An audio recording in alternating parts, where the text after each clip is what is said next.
మద్యం కేసులో YCP MP Mithun రెడ్డికి రిమాండ్ విధించారు. ఆగస్టు 1 వరకు రిమాండ్ విధిస్తూ ఏసీబీ కోర్టు జడ్జి నిర్ణయం వెలువరించారు. దీంతో మిథున్ రెడ్డిని రాజమండ్రి సెంట్రల్ జైలుకు తరలిస్తున్నారు. మద్యం కేసు మొదలు నుంచి అమలు వరకు మిథున్ రెడ్డే ప్రధాన కుట్రదారుగా సిట్ స్పష్టం చేసింది. విజయవాడ ఏసీబీ కోర్టు జడ్జి ముందు వైసీపీ ఎంపీ మిథున్ రెడ్డిని ప్రవేశపెట్టిన సిట్ అధికారులు మద్యం కేసు మనీ ట్రయల్లో మిథున్ రెడ్డి పాత్రపై స్పష్టమైన ఆధారాలు ఉన్నాయన్నారు. ఇరువైపులా వాదనలు ఉన్న కోర్టు మిథున్ రెడ్డికి రిమాండ్ విధిస్తూ నిర్ణయం తీసుకుంది.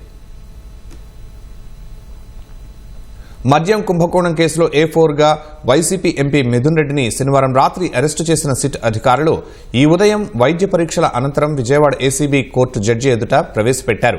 సిట్ తరపున న్యాయవాది కోటేశ్వరరావు వాదనలు వినిపించారు. మద్యం కుంభకోణం కేసులో మిథున్ రెడ్డిది కీలక పాత్ర అని సిట్ తరపు న్యాయవాది తెలిపారు. ఈ కేసు మనీ ట్రయల్లో మిథున్ రెడ్డి పాత్రపై స్పష్టమైన ఆధారాలు ఉన్నట్లు కోర్టు దృష్టికి తీసుకువెళ్లారు. మిథున్ రెడ్డి అరెస్టుకు 29 కారణాలను కోర్టుకు సిట్ నివేదించింది. సెక్షన్ 409, 420, 120B రెడ్ విత్ 34, 37 సెక్షన్ల కింద కేసు నమోదు చేసినట్లు వెల్లడించింది. ప్రివెన్షన్ ఆఫ్ కరప్షన్ యాక్ట్ కింద 7, 7A, 8, 13(1)(b), 13(2) సెక్షన్స్ కింద కేసు నమోదైనట్లు తెలిపింది.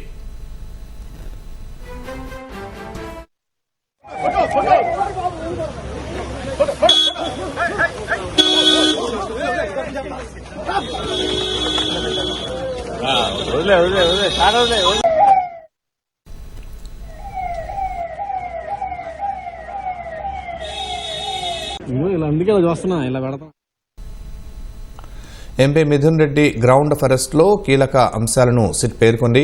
మద్యం కేసులో మిథున్ రెడ్డి నేరం చేసినట్టు ప్రాథమికంగా గుర్తించామంది. మద్యం కేసు మొదలు నుంచి అమలు వరకు మిథున్ రెడ్డి ప్రధాన కుట్రదారు అని వెల్లడించింది. సత్యప్రసాద్కు నాన్ క్యాడర్ ఐఏఎస్గా పదోన్నతి ఇస్తామని కుట్ర అమలు చేయించారని తెలిపింది. మద్యం కేసులో ప్రభుత్వ ఉద్యోగి సత్యప్రసాద్ A3గా ఉన్నట్లు గుర్తు చేసింది. మద్యం స్కామ్ అమలు కోసమే సత్యప్రసాద్ను ప్రత్యేక అధికారిగా నియమించారని తెలిపింది. A2 వాసుదేవరెడ్డి, A3 సత్యప్రసాద్లను మిథున్ రెడ్డి నేరుగా ప్రభావితం చేశారని సిట్ వెల్లడించింది. గత ప్రభుత్వ హయాంలో ఎక్సైజ్ శాఖలో ఇద్దరు కీలక బాధ్యతల్లో ఉన్నారన్న సిట్ రాష్ట్ర ఆదాయానికి భారీ నష్టం చేకూరేలా మిథున్ రెడ్డి సూచనలు చేశారని తెలిపింది.